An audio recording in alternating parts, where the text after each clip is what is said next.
Hey everyone, welcome back. Actually, hold on. Hey everyone, and welcome back to another episode. We're out here in the Nether today, and we've got a couple plans, a couple things we want to do. This has become more of a world update series, so you're gonna see way more progress in an episode than you usually used to. I used to stick to one project. I'm now gonna be doing like a bunch of them in one go. And hopefully we can try and make some pretty decent progress throughout this. Now, the reason why I'm recording this clip, this is actually way after any of what you're about to see for now, at least. And the reason is because I thought I recorded a bunch of stuff for this episode throughout the past month and a half. I think the last time I posted an episode was in March, and we're now in April. So it's been quite some time. We're at the end of April now. So yeah, it's been a while.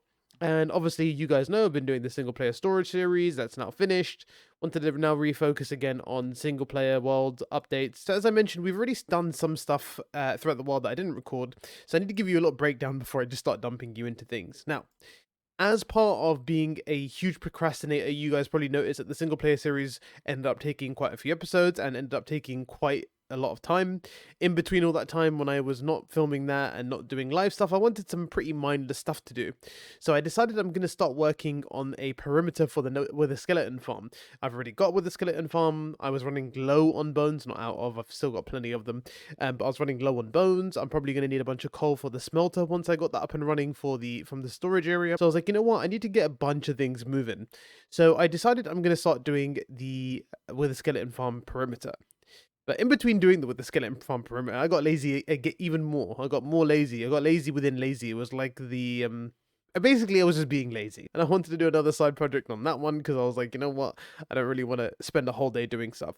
So what I decided to do was I decided to make a piston bolt to the said area because I wanted to have a good transport link back and forth, as I'm probably going to be using doing that quite a lot, and I did. I've already used it quite a bit, and I'm still gonna plan on doing it quite a bit anyway. So I thought, you know what, let's just do a piston bolt so I can jump in a minecart, piston bolt my way over there, and then just not pay attention, do something else, usual, lazy stuff. So I tried to kind of go through the journey of making the piston bolt. That didn't get recorded. So we're going to jump to the end of the piston bolt making and me finally riding it once I had built both ways in. This is so stupid.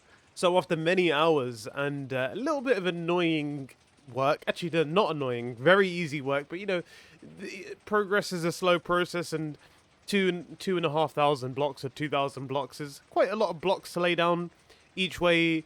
Bending rails was basically the longest part of all of this, but hey, look, we got a nice working piston bolt over to our wither skeleton farm, or soon to be new wither skeleton farm.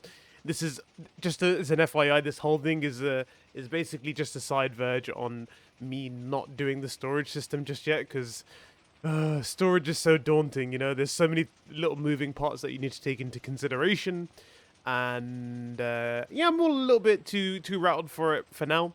But anyway, we'll get back to that eventually. We will be doing Project Storage. We will hopefully be starting it in this world soon. But I really just felt like doing some mindless grinding. Sometimes you spend too much time in creative and working on things that require a brain. Sometimes it's nice just to work on simple things where you just lay blocks down. Play block game as it was intended. But we are actually on our way over to the Wither Skeleton Farm because your boy has been a little bit busy already. Now, as you're probably aware, I've tried to make this series a little bit more of a update series as opposed to an actual single-player survival series. And I haven't actually finished kind of like wiring all this up into like logical things. It mostly just leaves this here for now, and then I have to pick it up and put it back on the other one, but it's okay. It's temporary enough to get me back and forth, and trust me, I've used this quite a bit. Anyway, as I was saying, this is more of an update series as opposed to an actual single-player series now at this point, because I don't put out episodes frequently enough for it to be a single-player series, plus projects are too big for me to be kind of like dwindling them down into boring projects where, I'm like, hey, we're doing a perimeter today, or we're doing a thing today, or that today. I'd rather just give you all of the information in between stuff and just kind of keep you updated on the cool stuff as it gets done. So, we have been working on the perimeter already, and you can see a couple of machines as we fly in here. So I think I've already given you an update on the tunnel bore that I ran through the ceiling a little while ago. Actually, this is one of those things where I said that I've recorded it and I didn't because obviously deleted scenes. So just imagine I showed you a tunnel bore. I built a tunnel bore. I had to yeet the roof in order to build the world eater. You get the idea. That has been done. we've now already built the world eater, and actually the world eater has been running a little bit. It's done a few layers already. You can see here the trenches have been done. Trenches are a nightmare in the Nether, especially when you've got like a considerable amount of lava to deal with. Now, ironically, the one I done by hand, the 3 wide here, even though it's only a 3 wide, in the fact that I had to do it by hand, I thought it would be quite a bit of headache. But actually, this turned out to be pretty easy and somewhat peaceful. Working with 3 wide lava is way easier than working with these 15 wide trenches or 16 wide trenches. They're a nightmare, if I'm totally honest with you. I didn't enjoy doing any of those, but on both sides we've got these little 3 wide trenches which are nice and neat, which is why you see the flat floors. And the reason why I didn't use like TNT machines on this side is because you know you can see all the lava over here. If you shoot TNT down the middle, you're gonna end up breaking these walls, and then you rebuild them and break them and clear lava. And it was so easy. This took me like I think doing both the sides took me like maybe 5 hours to do, so that was good. And again, the big bulk of it was the other ones. I do find that whenever I'm building a perimeter, I find there's kind of like something to momentum. So when you've kind of like when you're in this jig of, oh, I know how to clear this and I know how to do this thing, it makes things a lot easier. So I think everything about a perimeter is momentum, and it actually makes me feel like I want to do another perimeter straight away. Because so here was the kind of the plan, right? I don't really need the perimeter around here like urgently. This was something I wanted to do, but I had a second plan for it, which I'm going to be honest, I kind of messed up, because I was going to use this perimeter temporarily as a gold farm perimeter to hoard a bunch of gold and then destroy that, and then, you know, use the perimeter for with the skeleton farm, and then, you know, later on when I can be bothered to do another project, I would have built another perimeter for the gold farm. But I kind of forgot the fact that I'm building this in a soul sand valley, and you don't get piglins spawning, zombified piglins, should I say, spawning, or actually any piglins spawning in soul sand valleys. So yeah, this is not going to be doubled as a gold farm for temporary use. I really wanted to hoard a huge bunch of gold for a while, but I guess that's not going to happen, which is sad. You know, whilst editing this episode, I've just realized that I might be wrong, and I might still be able to double up what my intended purposes for this was, because I just realized that though there's no pigments or zombified pigmen that can spawn in the Soul Sand Valley, they definitely can spawn inside of the bounding box of a nether fortress. So maybe I can still make a use of it, or maybe I've already built the wither skeleton. Oh wait, no, I already told you guys. Okay, so I haven't built the wither skeleton farm yet, and maybe that's a good secondary plan, because I'm not going to be building the wither skeleton farm anytime soon, and I'll get back to why that is in a minute. But let's just say that I just thought of that, so I just thought I'd throw that in there. So if I ramble on more after this point about, you know, why I was sad about it, just go ahead and ignore it. But, you know, anyway, it's okay. What I might actually do is just build an M-Bonds gold farm. I think it produces a significant enough amount of gold where I won't need to worry too much. And there's some other gold farms I might have in mind that probably require a little bit less work, like maybe even Glotz's gold farm, where you don't have to spawn prove anything. Although I really hate portal spam, and I kind of used that already for the gas farm that I had. So I don't know. I'm a little bit torn for it. And I think if I end up building Glotz's gold farm, I'll probably never end up changing it, and I'll probably end up getting all the gold I ever need. So pointless, right? Right. So let's go ahead and finish off this world eater. Now I would have left you with a nice little time lapse, but problem is currently whilst running this and running time lapses on replay mods seem to be a little bit of a pain. I can't quite put my finger on why, but as of recent, when I've been making time lapses on replay mod, they've been somewhat annoying, should I say. So instead, we'll just give this a nice little watch. Maybe I'll go for a little fly around and you can watch it a little bit. I mean, hey, you understand how world eaters work, right? They move, they clear stuff. I end up with a big hole at the end of it. You know, the usual perimeter thing.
And after some time, the perimeter is all nice and done.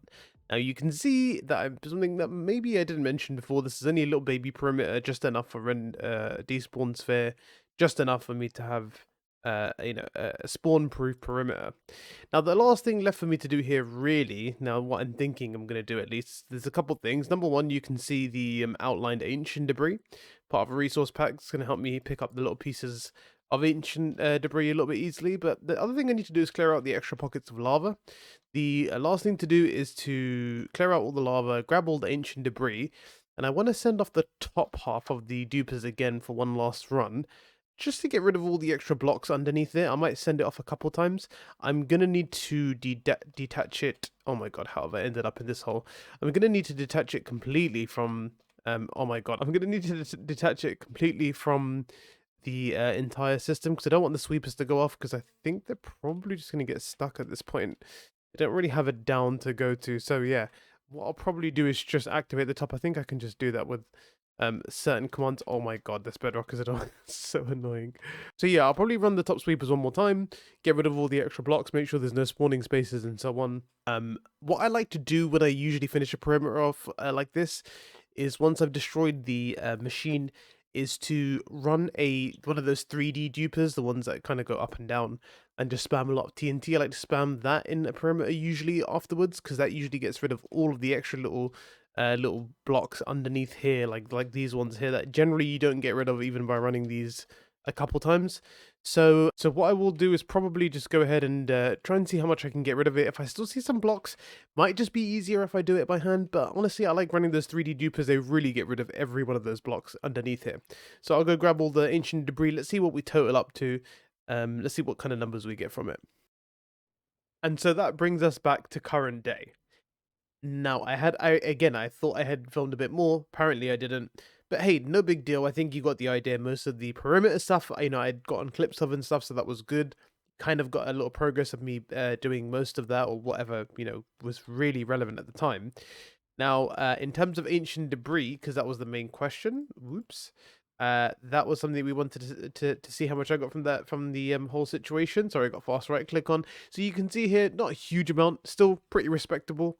Good enough for some projects we're going to need it for, mainly bedrock breaking and maybe some gear and stuff. But at this point, I'm going free flow, baby. Look at me. We're going elytra only. We're going to have totem on emergency.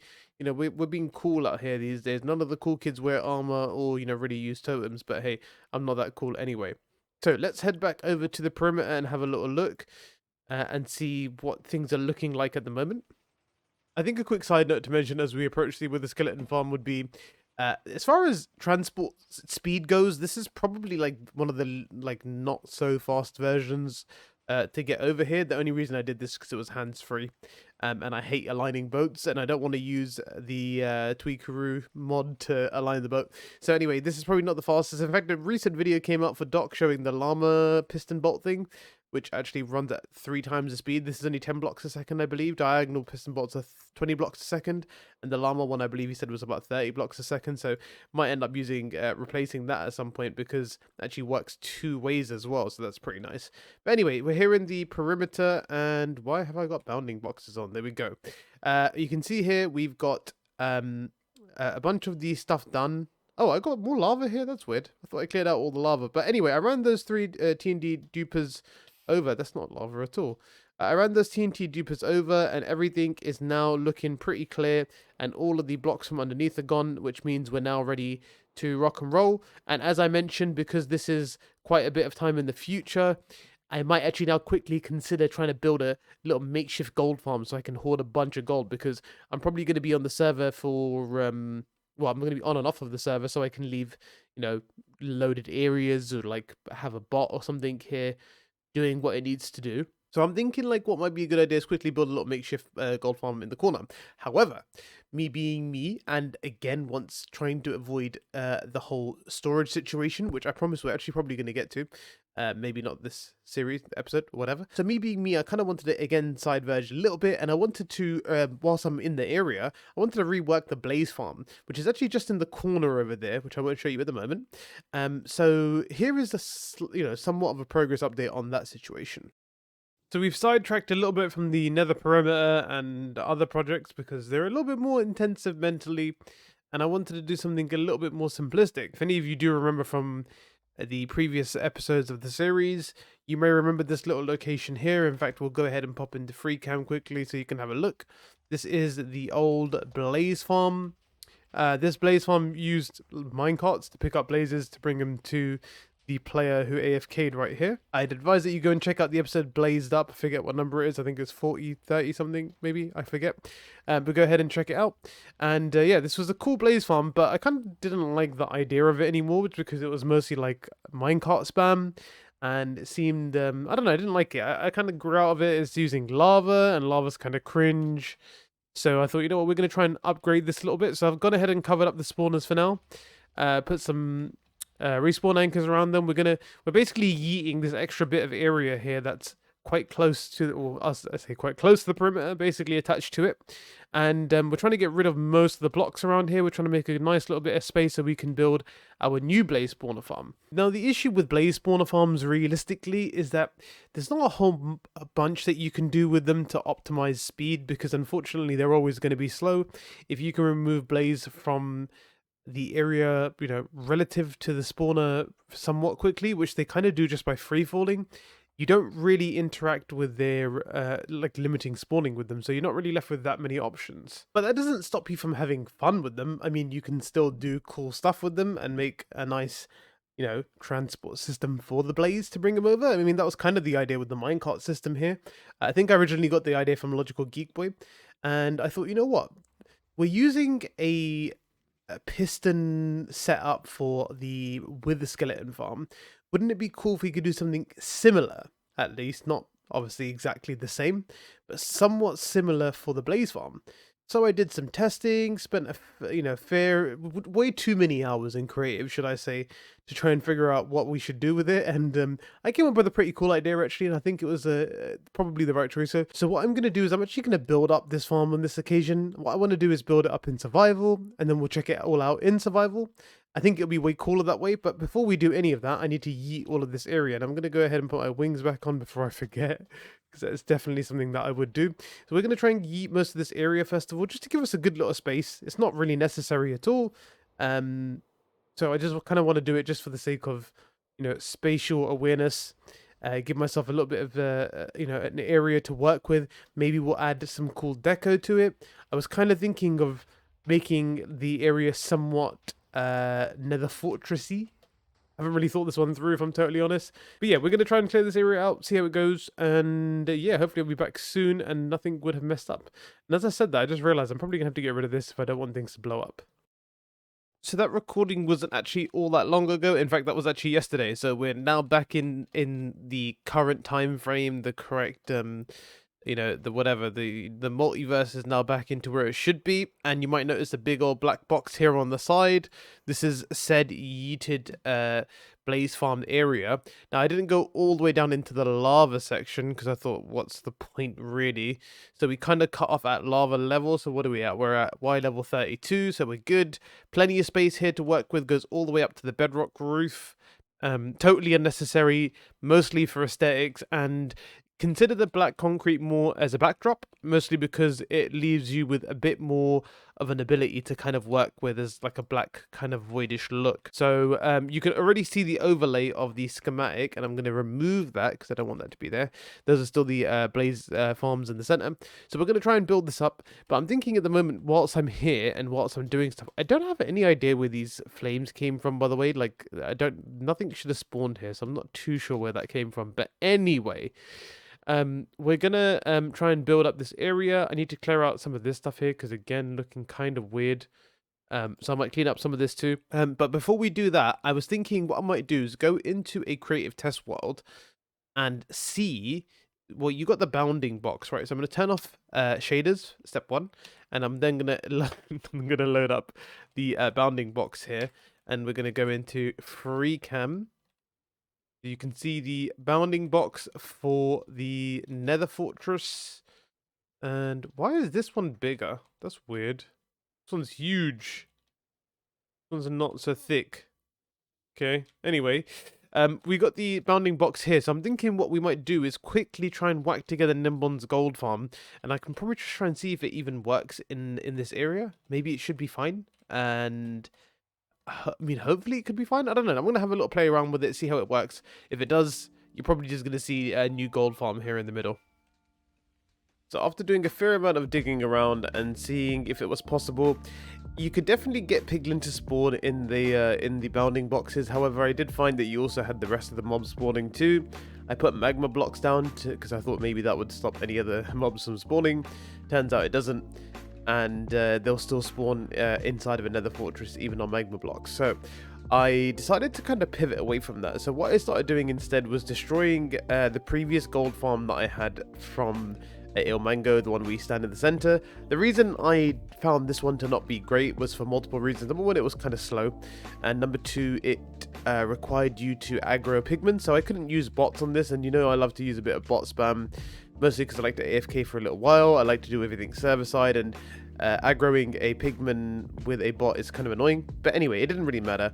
Ultimately, all I wanted to do was destroy this current gold farm to take all the magma blocks from it, because it just made construction of the other one easier. Somehow, here we are with a gold farm on the roof again. And yeah, you probably saw the time-lapse of the one of me destroying my previous one, which actually was only a little bit behind us down there, which you can't probably see the remnants of from this distance. There you go. You can probably see the glass roof there just hanging around now. But yeah, I ended up just going ahead and destroying that one, mostly because I needed the magma blocks. I probably could have regathered some, but nope, I thought I'd go for some new ones. And instead, we've gone ahead and built Nimbon's gold farm, or somewhat modified version. I kind of didn't like the collection system for how the drops were handled, like using the minecarts and stuff. So I just modified the drop chamber a little bit. Sorry, I'll stop moving around so far so it can make a bit more sense. I modified the drop chamber a little bit, so now the items are actually pushed over, compacted into a single block size, and then pushed over through here. It seemed a little bit of a better situation, and again, this was mostly just because I needed stuff like rails and stuff eventually anyway, and I was like, I might as well just get this started, leave it running for a few days, and see how much gold I get. I mean, to be fair, if we have a look down here, please ignore this weird setup of chests and whatnot. This is not, please don't chest shame me. But if we have a look down here, you can see we've really got a fair amount, including the dispenser down the back here. So a fair amount of collection of gold already. I don't know if we've gotten any ingots. No, that moves a little bit slower. I think there's only like 1,000 an hour of ingots, so it's not hugely fast. Yeah, so we're still got some time for that to come through. But yeah, overall, good gold farm, good modification. I'll probably leave this in the world download section of Discord, just in case anyone does want the modified version without the minecart spam. And yeah, so a little bit cooler, easier to AFK with. Doesn't have the option of the drop shoot thing, which you probably could have added just by removing those honey blocks here, but I didn't really care enough to do that. So yeah, we got most of it's working as intended anyway. But the real reason why we've come back around onto you know, recording mode is because the reason why I want to leave this on is because I plan on not spending too much more time in the Nether for probably the next couple days, or you know, week or so. I guess most projects are now going to be taking place in the new storage area, and there's everything's a mess without the mob switch on, I'm going to be honest. So anyway, we always somehow land. Oh no! My slime farm's been ruined by something. Is it ghasts? Did a ghast get through? Oh no, that's freaking horrible. Oh no. I mean, it's a good thing that I was kind of going to move the slime farm anyway, but that's still pretty sad, so RIP slime farm, I guess. I mean, I could get rid of a couple of rows here and still use it, but anyway, that's not the point. We're actually out here to look at new project storage. Now, I can't show you anything, mostly because it's dark, so I'll remove shaders for now. And I'll also go ahead and add... Well, I was trying to add the overlay for the schematic here. But you can see we've laid down the schematic. Now, a couple small changes from original plan, which was end portal's no longer directly in the middle here where it was going to be, because chunk alignment was weird. So I made a little bit of a trade-off sacrifice by moving the location of the end portal. The end portal will now end up being... Where is it? It's here somewhere. Around here somewhere. Now, it seems a little bit of a weird location, but, you know, I'm going to make like a walkway to it or a drop chute to it. It'll be a little bit more cohesive once I'm done with it, so just don't worry too much about that. It's kind of in a random place for now, but that's all good. And yeah, so you can see most of it is going to be fitting in this area. It's already been chunk aligned, as you can see there. One of the reasons why this was going to become completely pointless anyway was because obviously I'm not going to be using a slime farm that's going to be mostly covered by storage area, although not all that much. But anyway, we'll move this to another slime chunk locally, or probably make another location for it. I've ordered a fair amount of slimes at the moment anyway, so we should be all good. Now, one of the reasons why I was in layer mode earlier on is because before we continue with actually doing project storage, which obviously this will still be a part of, we actually need to do project smelter array, because I'm probably going to need to smelt a lot of glass for you know, various things around the world, including the project storage. And what is this? Is it off? Oh, there you go. So we're going to go ahead and start with building the smelter array, which is relatively easy. You can see the very first layer of it right down the back there. This is all what was it, brewer? So we're going to ignore that for now. We'll build that probably last, but smelter array needs to go first. The issue was, I was thinking maybe it'd be a good idea if I just moved everything over here for now. I have a lot of stuff in storage that probably could just be better off local to here, so I can have my hand at it. Otherwise I'll be flying back and forth to previous storage area to new storage area. I've kind of laid down some things here, so I could probably just put chests and label them a little bit better. So I think what I'm going to do is go ahead and do the old nomad lifestyle, move over most of the stuff here, and then that way I only really need a few things here and there. So let me go ahead and rearrange things. Maybe we'll be back over again when we start building the old smelter array. We've got a lot of work to do on that one, unfortunately. So I just took a little detour from the old smelter array here. Had a little bit of a weird realization. I'm currently like maybe a year and a half or so into this survival world, and maybe something along those lines, maybe a little bit more, maybe a smidge less. But I'm quite a bit of time into this survival world now. And as someone who's kind of the smelter guy, I'm not really the smelter guy, maybe the self-proclaimed smelter guy. As someone who's kind of the smelter guy, it's kind of strange that this is my first ever smelter. Not my first ever super smelter. This is the first time I've ever built a smelter array. I haven't built any of the smelter arrays that I've ever made for, you know, in creative at all. Like, I haven't built the 64 furnace array. I never built any of the previous H smelters or anything like that. This is the first time I'm building a real smelter in this world, and it's kind of weird and a little bit like kind of bonked, to be honest with you. Kind of fits really well though, because ultimately this is like, I kind of did this because I needed this is like the time where now I'm needing of like a lot of things to be smelted, like glass and stone and stuff like that, because resources are, this is where like resources need to be developed at a slightly higher rate. But I just thought it was an interesting little segue that I would bring back to you guys. I need to turn that off again because I'll need my schematic back up. But yeah, just thought it was a bit weird. You know, I've been playing this world for so long, no smelter array up until now. I've built multiple different smelter arrays in creative, and somehow I've managed to dodge that this whole time myself. So it was a bit weird. But anyway, as part of the progress, I will give you a little update. We're moving pretty well. We're getting close to the end. Only a few more layers to go. In fact, most of the layers above here, so everything above the next 2 layers, is basically decoration.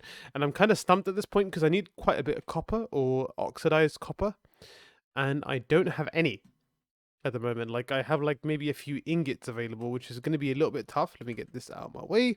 It's going to be a little bit tough, so I think I might actually have to stop building at some point and potentially go and maybe manually mine copper, which is kind of awkward, to be honest with you. Anyway, I'm going to go see if I can mine some copper, try and get the rest of this built up so we can start smelting glass, because I'm going to need a bunch of glass for all of the like waterways and stuff there to start building on. And the first step I want to do of all of the sorting system is to actually build Glotz's unloading array. Might be completely useless considering the fact that it's not really, you know, I haven't built anything else. So either unloading arrays first or next, or maybe the items for the chest tools, because I've actually got all the filter items already, which I don't know if I already mentioned in this video, but I've got all the filter items already, so I can actually start making the chest storage and start filling in the filter items and everything like that. So, you know, we'll see how that goes. Let me try and get some copper first though, because I'm gonna need it. I need quite a bit of it, to be honest. So this is sometime later, maybe a day or so after, you know, the previous clip that you saw. And I'll go ahead and sip some of this night vision so we can get a better look around us. And you can see progress has been made very nicely. And as far as the smelter is concerned, we're pretty much done with that. The smelter works fine. I ran some tests on it.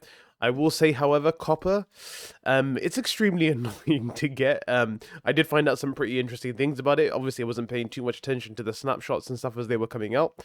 Number one, obviously, if you find copper ore, definitely use a fortune pickaxe and smelt the belongings of it, as you'll probably get way more than just smelting the ore itself. Pretty obvious for some people. Didn't really know that myself, so that was good.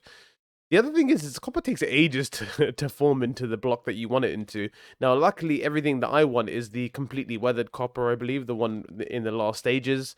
So actually, for me, the easiest thing to do is to place the blocks as they are and then basically just let them get to the point where I need them over time anyway, because they'll do it here. I actually had a little platform down here earlier on. You can see over there the little purple platform. I was planning on leaving the blocks out there, letting them age, and then putting them in the way, and it actually adds more time to the build. So I ended up just building this place. Everything seems to be running fine. I've ran a box, one single shulker box of glass or sand in there to turn into glass, and it seems to be good. I did also realize I'm relatively low on coal, so I got these few boxes here, as well as I'm going to go into spectator quickly. A couple more around here somewhere. Where are they? I think they're actually in this dropper or in here. So we've got a few boxes here, and then obviously a few in here, and then the rest in here. But I want to have this whole thing full, which is why hopefully one of the next projects I'll be doing after I've completed the whole storage area is going to be the wither skeleton farm. That'll probably be the next one, and then I've got quite a few other things planned in between or after that time. A lot of them will probably be a lot more decorative than techie. Because I've been doing so much R&D outside of the survival world for like certain like components, like this whole storage area has all been R&D, like smelters and tree farms. All of those things I pretty much have been done in creative, and I just haven't built any of them in survival. So the plan at the moment is going to be so I was actually here. I started building the chest storage here. I realized I was running low on acacia logs, and I need to stock up on some because I'm going to be needing a whole lot more for the storage area. My only thought process at the moment was to start thinking a little bit far ahead, in the fact that I'm going to need probably quite a bit more wood for things like chests, and I'm just going to be needing wood in general, to be honest with you. And I have plenty of bone meal for tree farms, so I need to start thinking about tree farming. Now, I'm going to bring this episode basically to an end at this point, or we need to get close to an end. But before we finish up, I think we're going to have to go and do a little bit of scouting.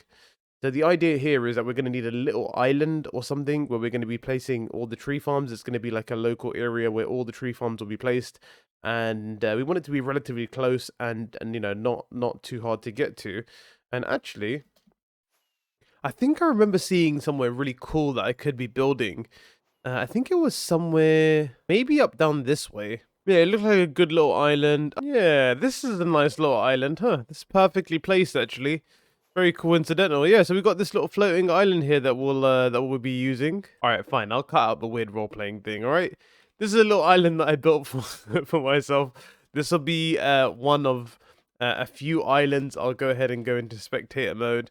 The time of day makes it a little bit funky to really visually see, and I know the top actually looks a lot like a bit flat at the moment and probably seems a little bit weird. So this is the island that we're going to be using. I built this, literally just finished building this right now, and yeah, I was looking for a location that I wanted to that needed to cover a couple of standards to build the tree farming area. And now I mentioned that I wanted an island where we could put all the tree farms. Unfortunately, we will definitely not be fitting more than one tree farm on this island here, and this will be the first tree farm that we build, which will be the UTF. However, we have infinite space up here, so I can build a bunch more of these within like a certain space of each other. We'll have like a nice little rope bridge thing, and the ultimate goal is going to be to have a little setup, and I'll probably try and use some blocks here as a representation.